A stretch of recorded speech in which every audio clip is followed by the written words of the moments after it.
Bienvenue sur le Path of Faith, où nous commencerons un parcours de transformation spirituelle, illuminé par la foi et les enseignements de Jésus-Christ.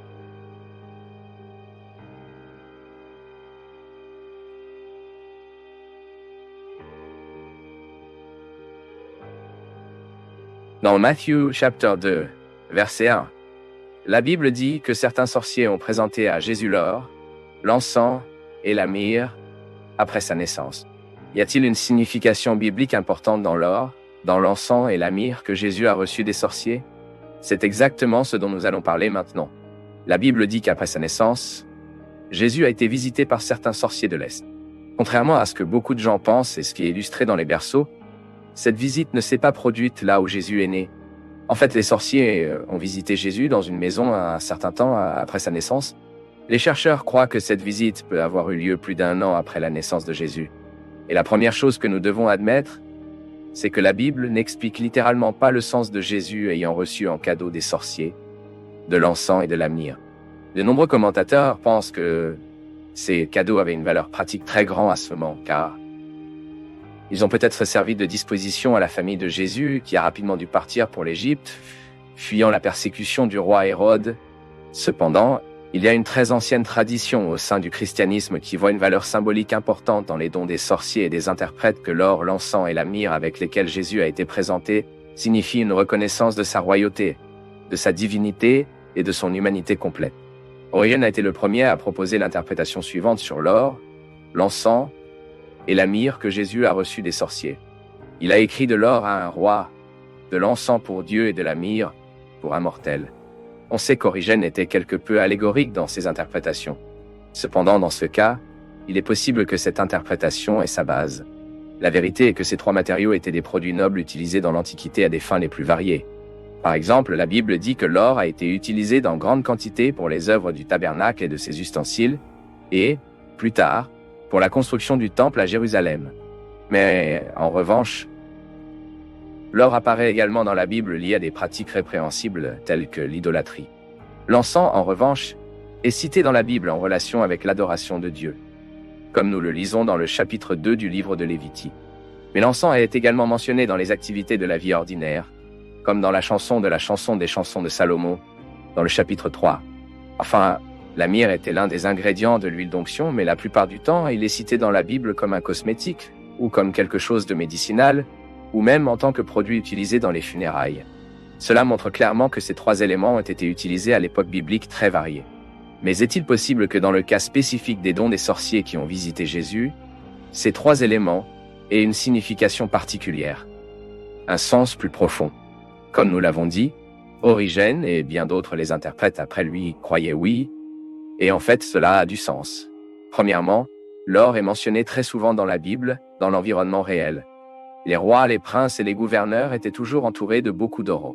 Deuxièmement, la plupart du temps, l'encens est cité dans la Bible. La référence est en effet cachée au Seigneur. Nous savons qu'il y avait de l'encens dans le sanctuaire, qu'il y avait même un autel d'encens qui était devant le Saint des Saints, et l'encens faisait également partie des offres offertes à Dieu. Même ce sens reste même dans le Nouveau Testament lorsque le livre de l'Apocalypse, dans le chapitre 5 et le verset 8, montre les prières des croyants comme l'encens qui monte devant le Seigneur. Troisièmement, en ce qui concerne la myrrhe, il est vrai que cela faisait partie de la composition de l'huile sacrée de l'onction. Mais c'est la seule référence biblique où myrrhe semble liée au service du Seigneur. Dans toutes les autres références, la myrrhe apparaît toujours comme un produit largement utilisé par les gens au cours de leur vie, soit comme cosmétique, soit dans le cadre d'un article aux propriétés médicinales. En ce sens, une excellente définition de l'utilisation de la myrrhe a été présentée par le théologien biblique du Nouveau Testament, William Hendrickson, affirmant que myrrhe était utilisée par l'homme mortel pour faire sa vie plus agréable, sa douleur moins cruelle et sa tombe moins répugnante. Alors oui, l'interprétation selon laquelle l'or, l'encens et la myrrhe étaient présents qu'ils ont témoigné de la royauté, de la divinité et de l'humanité du Christ est parfaitement logique. Et comme William Hendrickson le soutient toujours, l'or a été donné à celui qui était en fait le roi, pas un roi, mais le roi des rois et le seigneur des seigneurs. L'encens a été donné à celui qui était vraiment Dieu, celui en qui il habite la plénitude de la divinité. Et la myrrhe a été donnée à celle qui était en effet pleinement homme et destinée à la mort. Mais compte tenu de cela, vient une question. Les sorciers de l'Est ont-ils compris ce que signifiait l'or, l'encens et la myrrhe quand ils ont donné ces dons à Jésus? La vérité est qu'il n'est pas possible de dire si les sorciers avaient une notion de ces implications. Mais même s'ils n'avaient pas une compréhension complète de cela, le texte biblique montre quelque chose d'instaurable à leur sujetin. En fait, les sorciers, bien qu'ils soient des gentils, ils ont vu en Jésus non seulement un autre enfant né en Israël, mais quelqu'un qui devrait être honoré aussi complet que possible, ce que les Juifs eux-mêmes n'ont pas reconnu. De plus, nous pouvons toujours dire qu'en adorant le Seigneur Jésus lui apportant des cadeaux, les sorciers accomplissaient les Écritures. Par exemple, dans le psaume 72, un psaume de Salomon, mais avec des implications messianiques en parlant d'un roi juste et de son règne éternel, dépassant ainsi toute attente d'un roi simplement terrestre, le texte biblique dit que les rois du Tarsi et des îles apportera des cadeaux. Les rois de Sabat et Sèble offriront des cadeaux. Et tous les rois seront prosternés devant lui. Toutes les nations vous serviront. Parce qu'il livrera aux nécessiteux qu'en pleurer, ainsi que la détresse et celui qui ne l'aide pas. Et au verset 17, le psalmiste complet. Votre nom restera pour toujours. Votre nom se propagera des parents aux enfants tant que le soleil brillera. Et les hommes seront bénis en lui.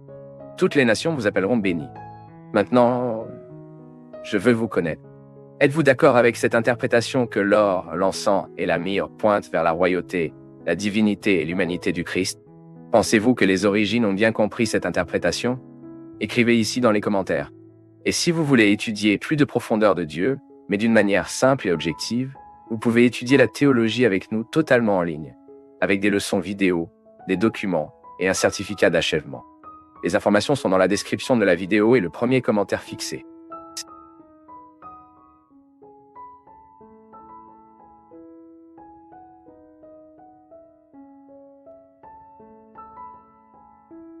C'est un grand plaisir pour nous tous du Path of Faith d'être avec vous en ce moment. Veuillez partager vos impressions sur le sujet d'aujourd'hui dans les commentaires, soutenez-nous en aimant la vidéo et aidez à la diffuser en l'envoyant à vos amis. Abonnez-vous à la chaîne pour rester toujours connecté et recevoir nos nouvelles vidéos.